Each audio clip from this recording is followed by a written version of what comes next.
மூன்றாவதாக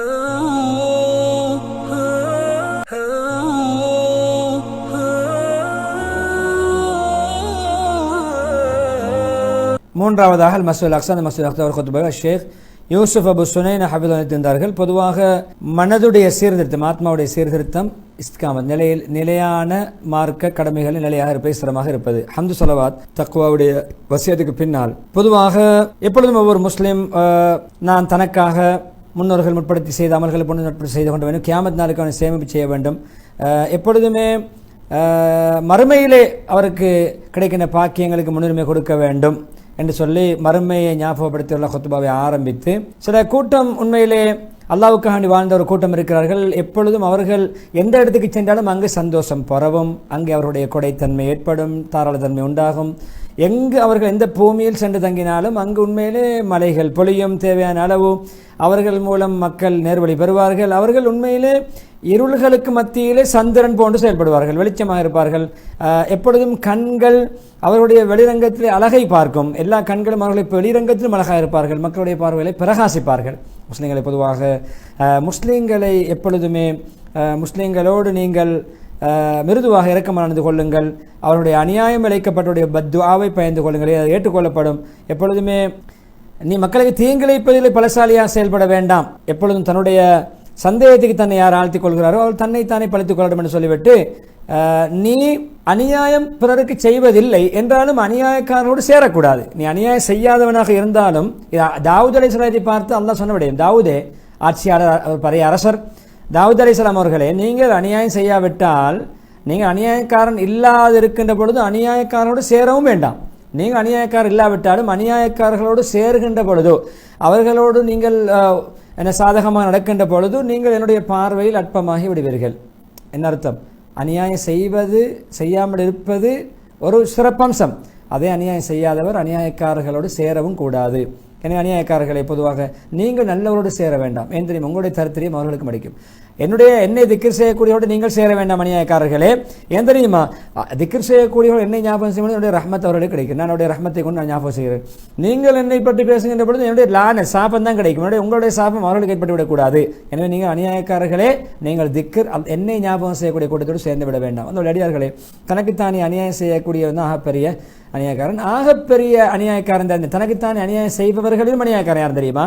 தன்னை மதிக்காதவனுக்கு முன்னால் பணிந்து நடப்பவன், அவனுக்கு சீப் செகண்ட் ஆகுவது, அதே தனக்கு பயனற்றவனோடு நேசம் பாராட்ட முயற்சிப்பது.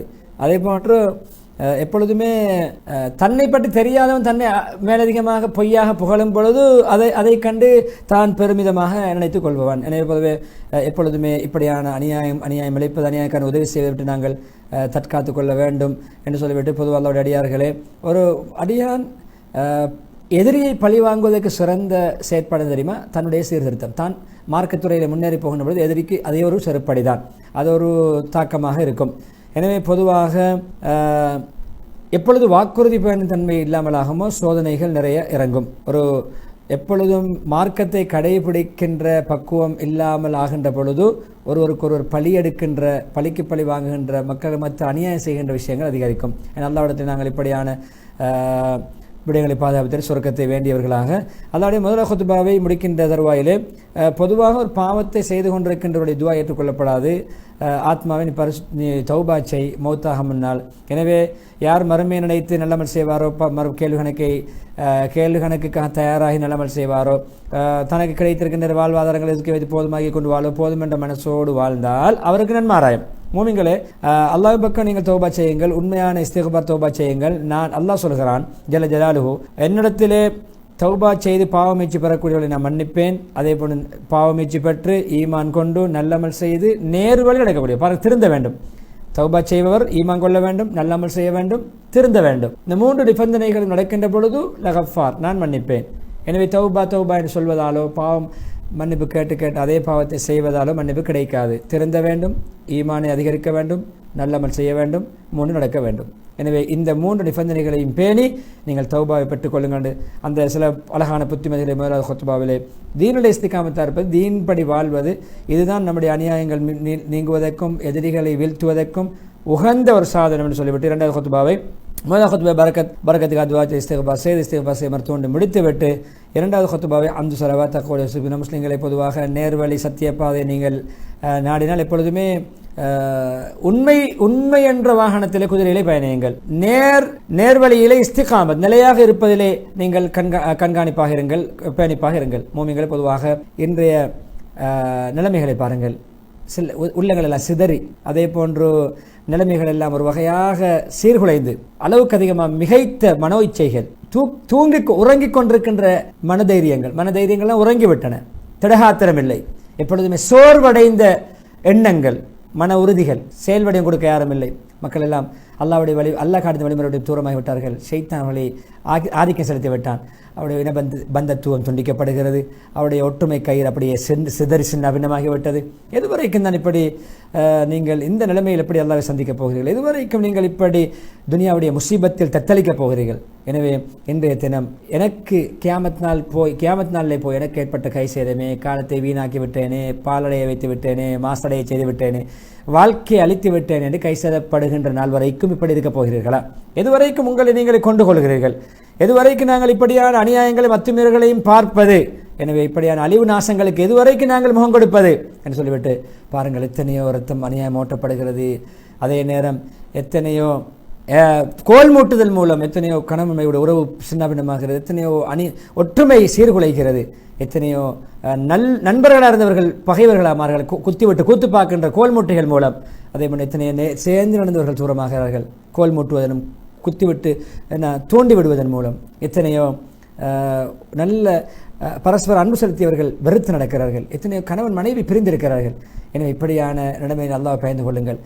அல்லாஹ் எனவே கலா கதிர் எப்பொழுதுமே அது எப்பொழுதும் அல்லாஹ்வுடைய முடிவின்படி நாட்கள் நடத்தி கொண்டு போகிறான்.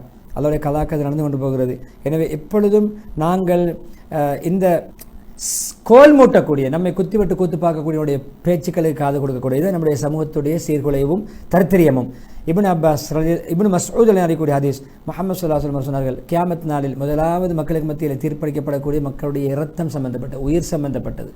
எதிரிகள் நம்மை தூண்டி விடுவது, பிரித்து விடுவது, நம்மை குழுக்களாக பிரிப்பது, வேற்றுமை உண்டு பண்ணுவது, இதுதான் நம்முடைய அழிவு நாசத்துக்கு காரணம். இதை பற்றி தான் முதலாக கேட்கப்படும். எனவே அல்லாஹ்வுடைய அடியார்கள் எப்பொழுதுமே இப்படியான நிலைமைகளை நாங்கள் சிந்தித்து மறுமையை பற்றி பயந்து எப்பொழுதும் நாங்கள் இப்படியான செயற்பாடுகளை மாற்றி அமைத்து இந்த ஹதீஸுகளுக்கு உடன்படாமல் நல்ல அநியாயங்கள், அட்டூழியங்கள், இரத்தம் ஓட்டுதல், உயிர் போக்குதல், பிரிவினைவாதங்களை விட்டு நாங்கள் தவிர்த்து நடக்க வேண்டும். எனவே முஹம்மது ஸல்லல்லாஹு அலைஹி வஸல்லம் சுன்னத்துகளை எந்த அளவு பேணுவோம் அந்த அளவு ஷஃபாத்து கிடைக்கும், அவருடைய சிபாரிசு கிடைக்கும், அவருடைய பரிந்துரை கிடைக்கும். அல்லாஹ்வுடைய அருள் அடியார்களுக்கு இரக்கம் காட்டுகின்ற அளவை பொறுத்து கிடைக்கும். அடியார்களுக்கு நாம் எந்த அளவு இரக்கம் காட்டுவோமோ அல்லாஹ் அந்த அளவு நம்மோடு இரக்கமாக நடப்பான். எனவே ராஹிமூன் யர்ஹமுஹுர் ரஹ்மான், அல்லாஹ் அன்புள்ளவர்களுக்கு அல்லாஹ் அன்பு காட்டுவான். எனவே பூமி உள்ளவர்களை அன்பு காட்டுங்கள், அவர்களை நீங்கள் அழகாக நடத்துங்கள். எனவே அதே நேரம் அந்த பூமி உங்களுடைய குடும்பத்தார்களுக்கு அன்பு காட்டுங்கள். உங்களுடைய குடும்பத்தை நரகை விட்டு பாதுகாக்குங்கள். மனிதர்களும் கற்களும் விறகுகளாக போடப்படக்கூடிய நரகத்தை விட்டும் உங்களுடைய குடும்பத்தார்களை பாதுகாக்குங்கள், நல்வழிப்படுத்துங்கள், மார்க்கமயப்படுத்துங்கள் சொல்லிவிட்டு அதோடைய அடியார்களை பொதுவாக அல்லாஹ்வுடைய கட்டளைகளை பேணி பாதுகாப்பதன் மூலம்தான் நமக்கு வெற்றி. அதை கடைபிடிக்க வேண்டும். ஷைத்தானுடைய தூண்டுகோல்களை பின்பற்ற வேண்டாம், ஊசலாட்டங்களை பின்பற்ற வேண்டாம். எப்பொழுதுமே இப்படியான மானக்கேடான பாவங்கள் செய்வது நிரந்தர கேவலங்களை உண்டு பண்ணும். அது மறுமையில் தண்டனை காரணமாக அமையும். மனோ இச்சைகளுடைய பெருபேறுகளை தோல்விகள் தான், மனோ இச்சைகளை பின்பற்றுடைய பெருபேறுகள் தோல்விகள் தான். எனவே இப்படியான எப்பொழுதும் காலத்தை நம்பி அளவுக்கு அதிகமாக நம்பி வாழ்ந்தால் காலம் அவனுக்கு மோசடி செய்துவிடும். காலத்தோடு கவனமாக இருக்கணும், உலகத்தோடு கவனமாக செயல்பட வேண்டும், தற்காலத்தோடு மிக கவனமாக இருக்க வேண்டும். எனவே எப்பொழுதும் காலத்துக்கு ஏற்றவாறு தன்னை மாற்றிக்கொண்டு காலத்தை கௌரவப்படுத்த போனால் காலம் இவரை அகௌரவப்படுத்திவிடும், கேவலப்படுத்திவிடும். மூமின்களே பொதுவாக பாருங்கள், அல்லாஹ் சுப்ஹானஹு வ தஆலா மூமின்களுக்கு சொல்லுங்கள் தன்னுடைய பார்வைகளை தாழ்த்துமாறு, ஹராமான பார்வைகளை அந்நிய பெண்களை பார்வையை தாழ்த்து சொல்லியிருக்கார். அப்போ ஜினா விபச்சாரம் செய்வது எப்படிப்பட்ட கூடிய பாவமாக இருக்கும்? அளவு நிறுவையில் கொஞ்சம் தில்லு முள்ளு மோசடி செய்வர்களை கேடுதான் வயல் முத்தஃபின்னு சொல்கிறான். வயல் முத்தஃபின் சூரா 130 ஏற்கனவே வயல் முத்தஃபின் முதலாவது வசனம். அப்போ மனிதர்களுடைய முழு சொத்துக்களை முகமரிப்பது, பறிப்பது, மண்கொள்ள அடிப்பது, திருடுவது எப்படிப்பட்ட பாவமாக இருக்கும்? சிலரை கீபத் புறம் பேச வேண்டாம், ஹுஜரத் 12வது வசனம். அப்போ ஒரு மனிதரை கொல்வது எவ்வளவு பெரிய பாவமாக இருக்கும்?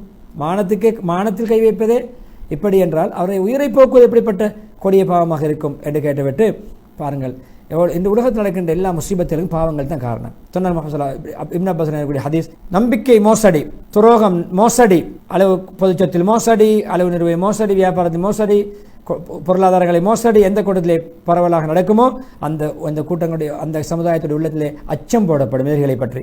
எந்த கூட்டத்திலே ஜினா விபச்சாரம் பரவலாக நடக்குமோ அந்த கூட்டத்திலே அதிகமாக சாவுகள் மரணங்கள் நடக்கும்.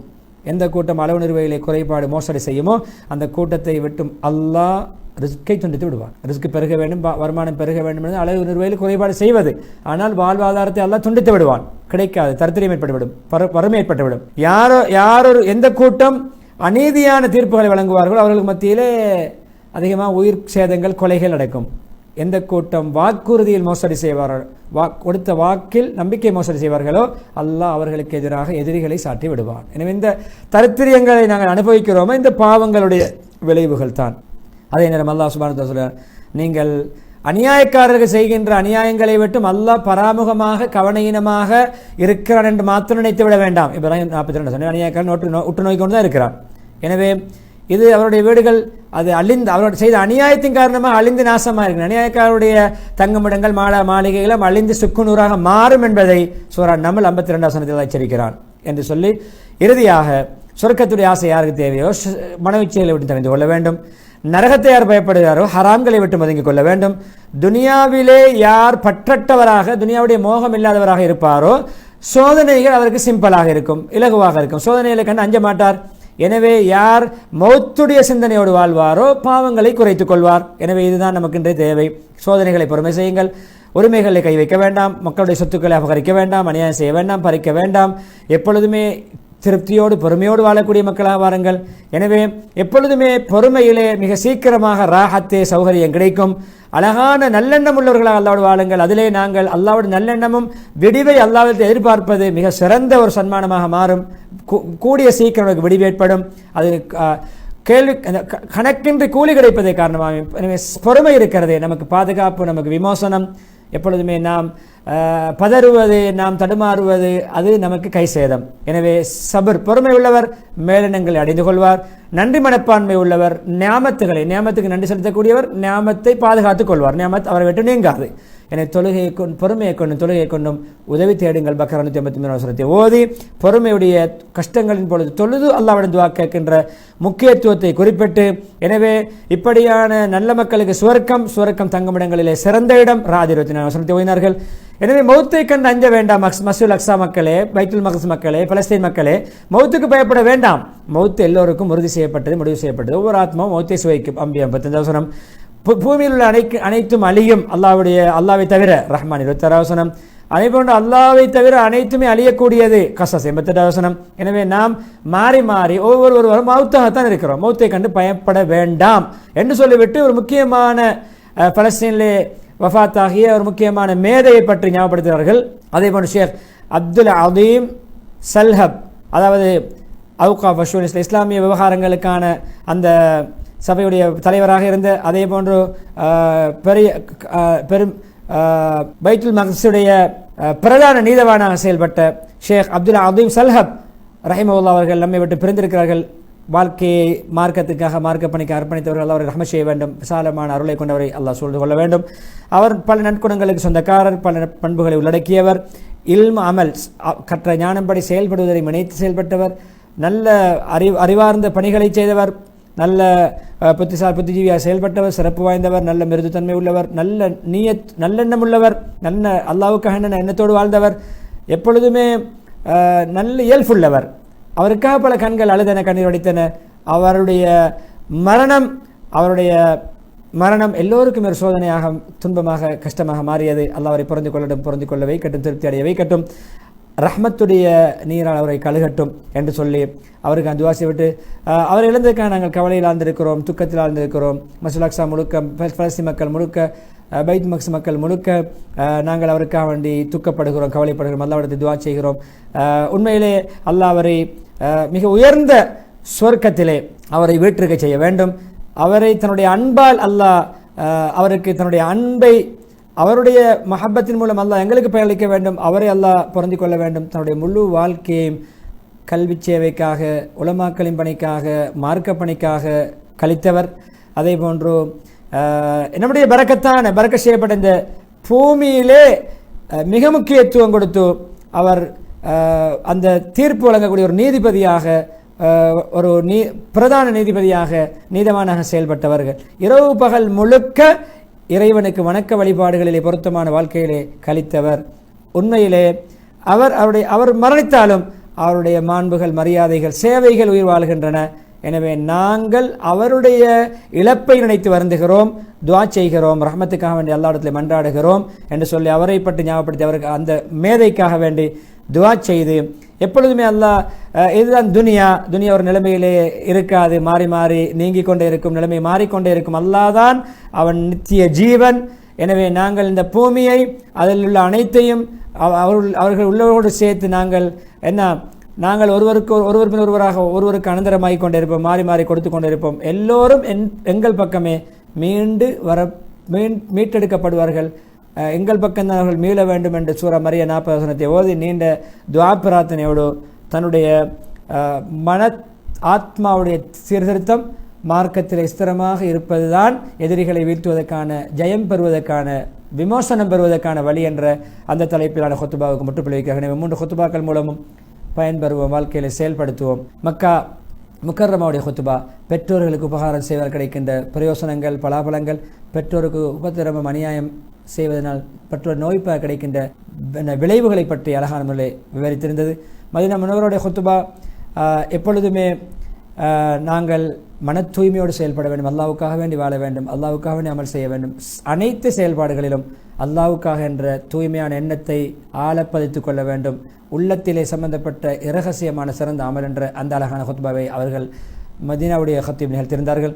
3வதாக ஆத்மாவுடைய சீர்திருத்தம், அதே போன்று மார்க்கத்தில் நிலையாக ஸ்திரமாக செயல்படுவது, மார்க்கத்தை எங்கும் விட்டுக் கொடுக்காமல் செயல்படுவது என்ற தலைப்பிலே மஸ்ஜிதுல் அக்ஸாவுடைய இந்த ஹுத்பா அமைந்திருந்தது. எனவே மக்கள் மேம்படுத்துவோம், பிறர் பயனடைய அதிகம் நாங்கள் இந்த ஹுத்பாக்களை சமூக வலைத்தளங்களிலே ஷேர் பண்ணுவோம், பகிர்வோம், பரப்புவோம். அதன் மூலம் மற்றவர்களுக்கு நலவு போய் சேர்ந்த நன்மையை பெற்றுக்கொண்டு நலவுக்கு திறவுகோலாக அமையோம்.